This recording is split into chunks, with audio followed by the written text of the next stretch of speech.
Almost everybody knows Pinocchio. The book is considered the most translated Italian book, and those who haven't read the book are likely familiar with the super popular Disney adaptation. But, dark as the Disney version may be, it's got nothing on Carlo Collodi's original novel. It's this novel which Lies of P is mined for inspiration, or at least it's mostly this novel. This video explores the links between Lies of P and the Adventures of Pinocchio, starting with the characters introduced in the demo, then moving on to those not seen in the demo, and ending somewhere around this shark sub. It also looks at the fun and fiery imagery common to both book and game, and there wouldn't be a real Pinocchio video without a discussion of hero's journey themes.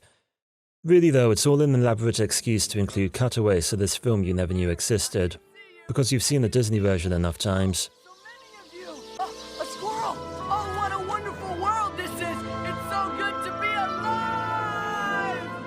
This is a dark and breezy guide to the Pinocchio-themed characters of Lies of P.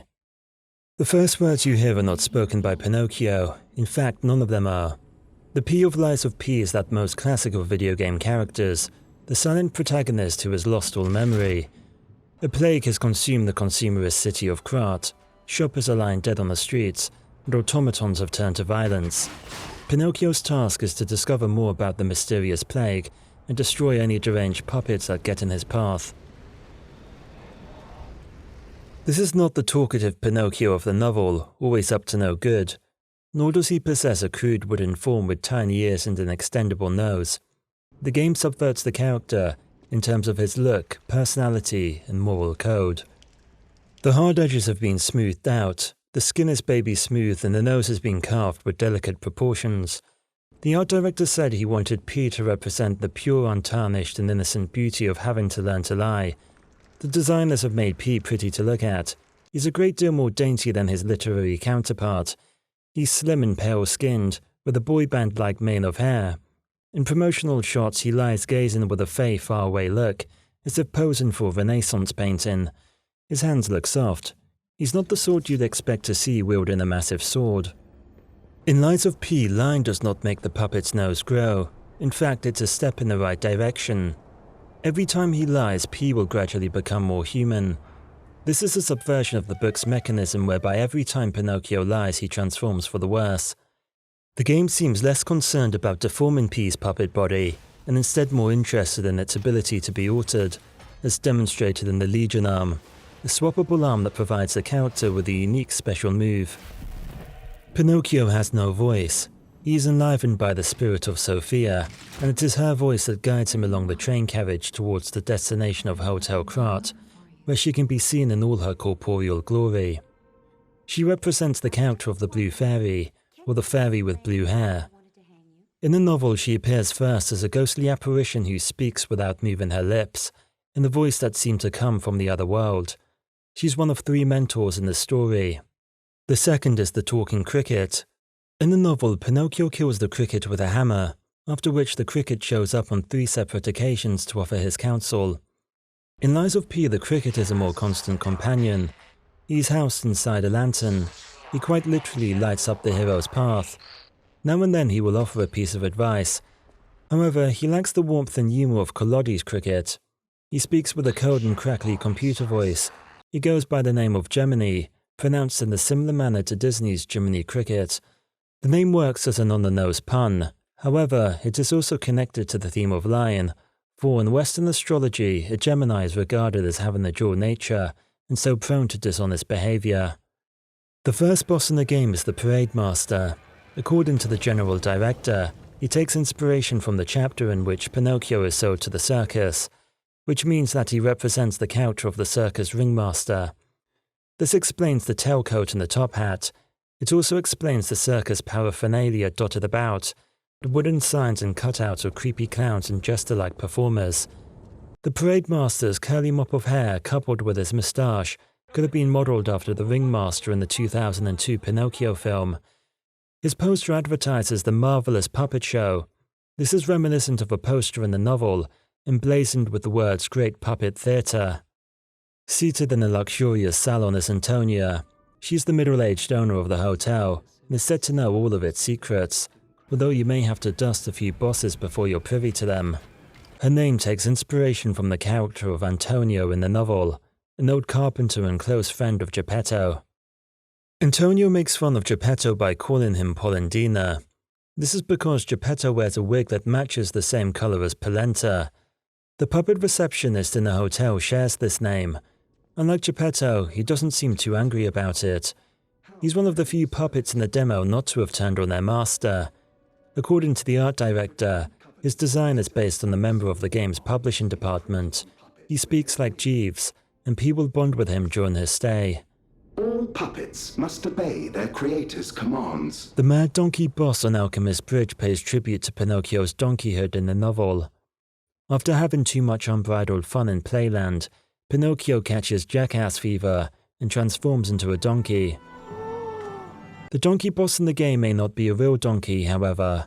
After defeating him, you gain his mask as a prize. Why he has chosen that particular guise remains a mystery. The final Pinocchio-themed character seen in the demo is Geppetto. He's the maker of puppets and the father of Pinocchio. Like Sophia and Gemini, he acts as a mentor to P. However, out of the three, he is the most ambiguous and perhaps the least trustworthy. The Mad Donkey says he's been scheming with the alchemists. He asks P to always be a good boy to him. He requests blind obedience, yet remains tight-lipped about his own affairs. In the book, he has a very bad temper, and is said to be a real tyrant with boys. The Geppetto of Lies of P is more reserved and debonair than the book version. He's an altogether cooler class of character, the smooth operator type. In the game, Geppetto has an inventor friend named Lorenzo Venigni. He's the owner of a puppet-making factory. Like Geppetto, he's concerned about resolving the disaster that has befallen Krat. His Italianate name seems to allude to two Pinocchio-related figures. The first is the original author of the book, born Carlo Lorenzini. The second is Roberto Benigni, an Italian actor known not just for his role as Pinocchio in the 2002 film, but also as Geppetto in the 2019 film. Near the end of a gameplay trailer, there was a quick flash of a shark-shaped submarine popping through the surface of the water. This is a reference to the episode in which Pinocchio is swallowed by a giant sea monster. In heroic terms, this stage of the journey is known as the belly of the whale. However, the monster's name in the novel translates more literally to the terrible dogfish, or the terrible shark. The episode occurs near the end of the story. It precedes Pinocchio's heroic rescue of his father, and his subsequent transformation into a real human boy. A teaser offers a glimpse of Fuoco, a steam-powered automaton with a flaming furnace for a heart. His name fits the bill, for Fuoco is the Italian name for fire. Also, it pays tribute to the character of Mangiafuoco, literally fire eater in the novel. He's the fearsome director of a puppet theatre, who initially wants to turn Pinocchio into firewood for cooking his lamb dinner. The novel is filled with hellish images of fire. For Pinocchio, the presence of fire indicates a close encounter with death. For example, he accidentally burns his feet off in a brazier. He is almost incinerated in a tree by a pair of assassins, and he narrowly escapes being fried like a fish. Fire accompanies the hero's descent to the underworld, bringing him face to face with his own mortality. But with the crucible over, the hero emerges from the flames a stronger and wiser individual. In Lies of P, the player will encounter death in many guises. On the one hand, there are the classical images of hellfire. On the other, there are the gothic creatures of the night, such as these black rabbits. In the novel, Pinocchio lies near death in the fairy's cottage after catching a fatal fever. The fairy offers him a medicine, but the puppet refuses to take it, saying he does not fear death. A moment later, in step 4 ink black rabbits, carrying a small black coffin on their shoulders, meant for the boy puppet. After witnessing this scene, Pinocchio wastes almost no time in taking his medicine. So be it. This time we've made the trip for nothing. I'm sure we'll have better luck next time. The rabbits of Lies of P are also there to inspire fear in a hero. They make up the Black Rabbit Brotherhood, a group of blood-curdling assassins who act as persecutors whenever players lie. The puppet's transformation to boyhood will not come easy. These creepy-looking rabbits will make sure of that.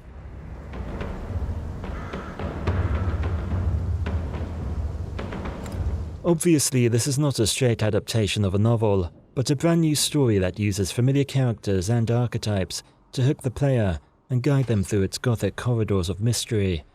Also, the term Pinocchio meets Bloodborne just works. Through subverting key characters and elements of the novel, Lies of P aims to put its own spin on an age-old classic, and maybe even attract new players to the Souls-like genre. It might just work. I know I'll play it. I mean, as long as it has an easy mode.